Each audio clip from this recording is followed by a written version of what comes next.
Eh bien, bonjour les enfants, bienvenue donc à ce nouveau cours pour terminer le chapitre sur l'arithmétique.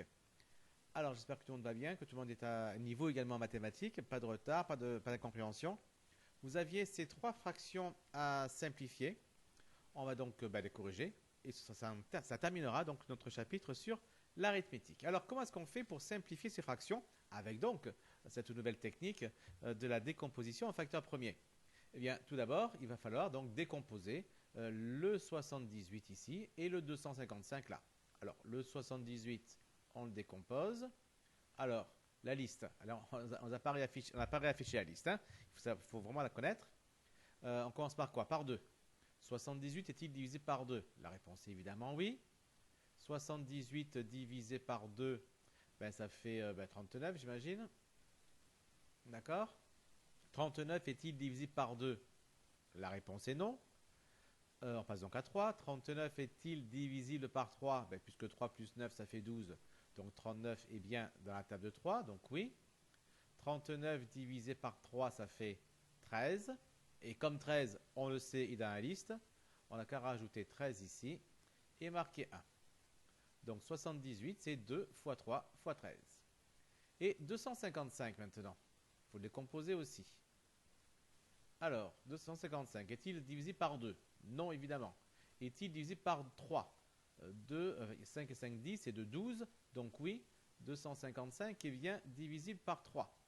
Alors, 25 divisé par 3, donc il va y aller 8 fois. Il reste 1.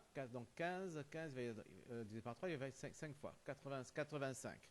Voilà, on ne s'embête pas, hein, parce qu'on a beaucoup de calculs à faire. Hop, on va faire ça. On va prendre... Hop là. On va prendre une calculatrice. Comme ça, on ne se trompe pas.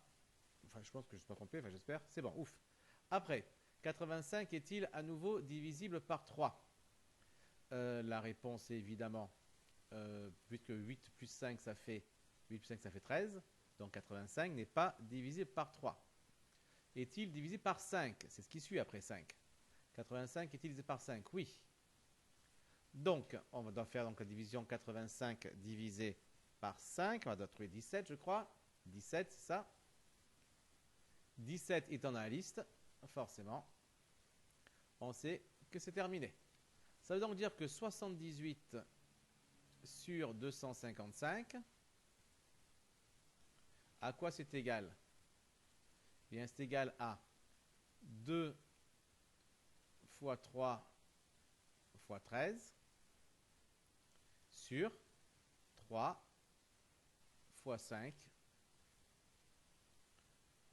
fois 17. Alors, qu'est-ce qu'on peut simplifier ici? Qu'est-ce qu'on trouve en haut et en bas? Ce qu'on trouve en bas, c'est évidemment que le 3. 3. Ah, je n'ai pas rentré en rouge. C'est que le 3. Donc, je peux simplifier par 3. Et qu'est-ce qui va rester?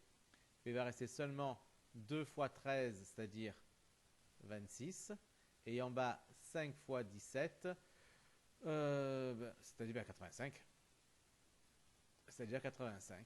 Et donc, c'est simplifié en 26 sur 85. Alors là, on aurait pu le voir directement qu'on pouvait simplifier par 3, évidemment. On aurait pu le voir. Mais là, au moins, on est sûr que c'est terminé. On est sûr qu'il n'y a pas d'autre chose à faire comme simplification. D'accord?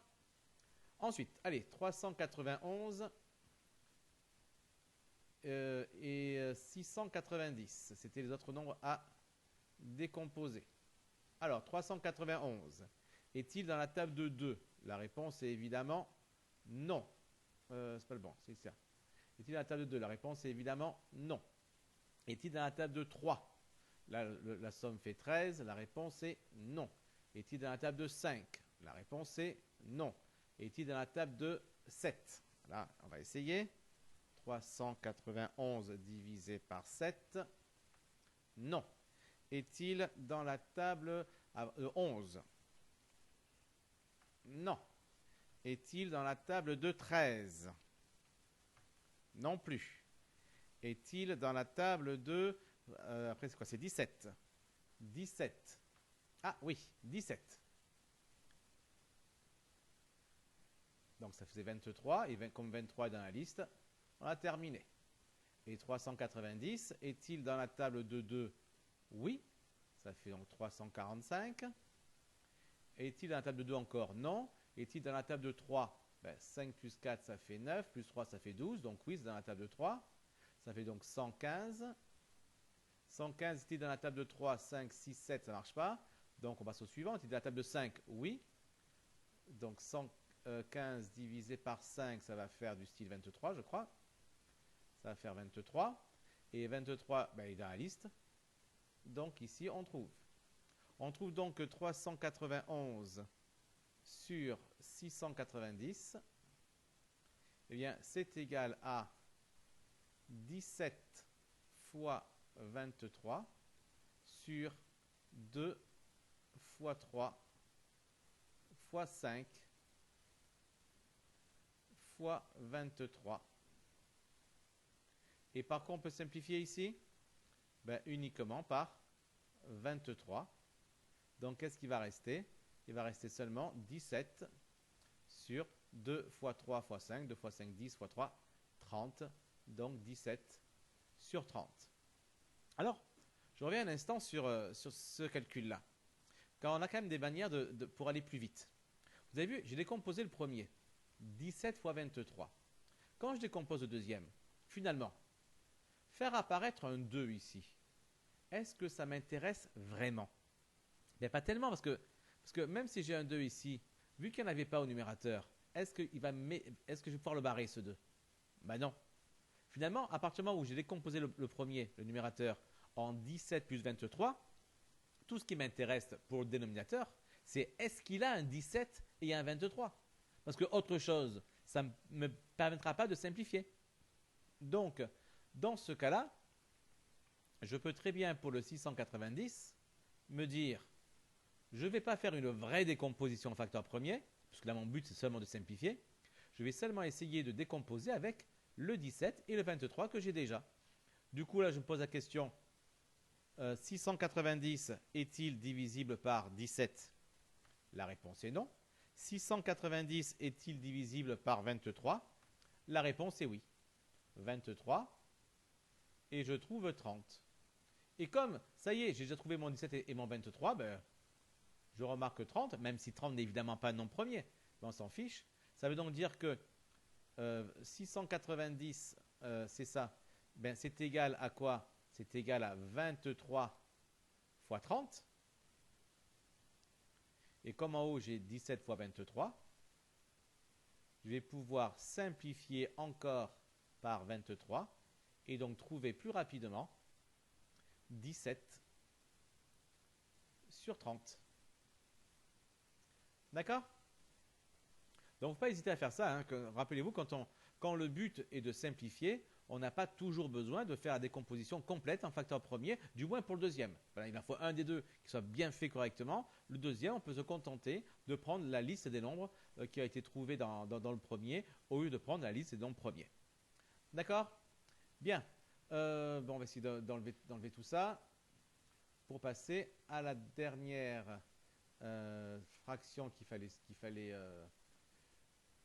faire, qu'il fallait simplifier. Non, c'est pas assez ça, on va faire plus grand. Hop. Alors on efface un peu le tableau. Hop là, on va effacer que celui-là, ça devrait suffire. Ça, on ne perd pas de temps. Allez, on revient. Hop, c'est où ça? C'est ici. 5. Voilà, et on revient, hop, en noir. Alors, 350 sur 210. Alors là encore, on a des choses pour simplifier la vie. C'est bien beau de faire des compositions en facteur premier, mais il y a quand même des simplifications qui parfois sont évidentes. Alors est-ce qu'on a vraiment besoin de s'embêter avec des décompositions quand certaines simplifications sont évidentes? Ici, on a un 0 et un 0 ici à la fin.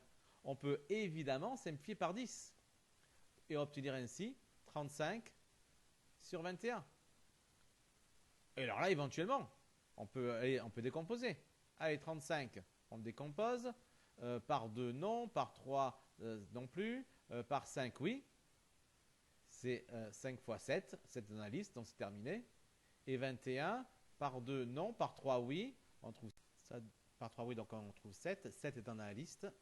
On termine ici avec ceci.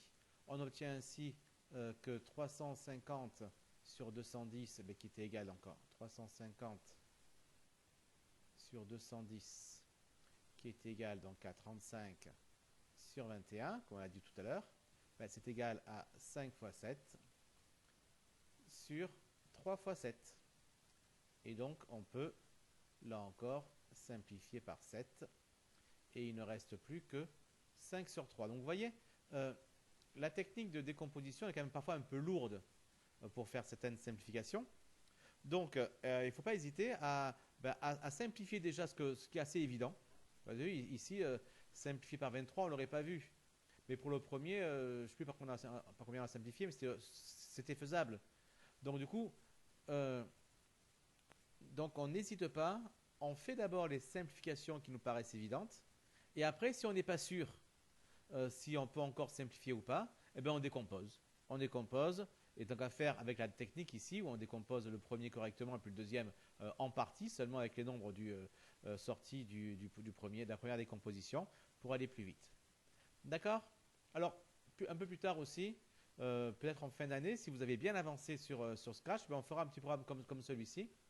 Regardez, 391 par exemple, je donne ici, et hop là, voilà, il me donne la décomposition, 1723, 690, il me donne la décomposition, 2, 3, 5, 23. C'est pas très compliqué à faire, donc on verra si on arrive à ce niveau-là avant la fin de l'année. Et comme ça, vous aurez aussi des petits programmes pour aller encore plus vite. Bon, même si Scratch n'est pas pratique, il faut un ordinateur tout à côté, mais au moins vous aurez l'algorithme en tête, vous serez capable de le programmer ailleurs également que sur Scratch. Bon, ben voilà qui termine cette partie sur l'arithmétique. C'est pas fini pour aujourd'hui. On passe immédiatement sur une seconde vidéo. C'est sur les triangles, la deuxième partie des triangles. A tout de suite.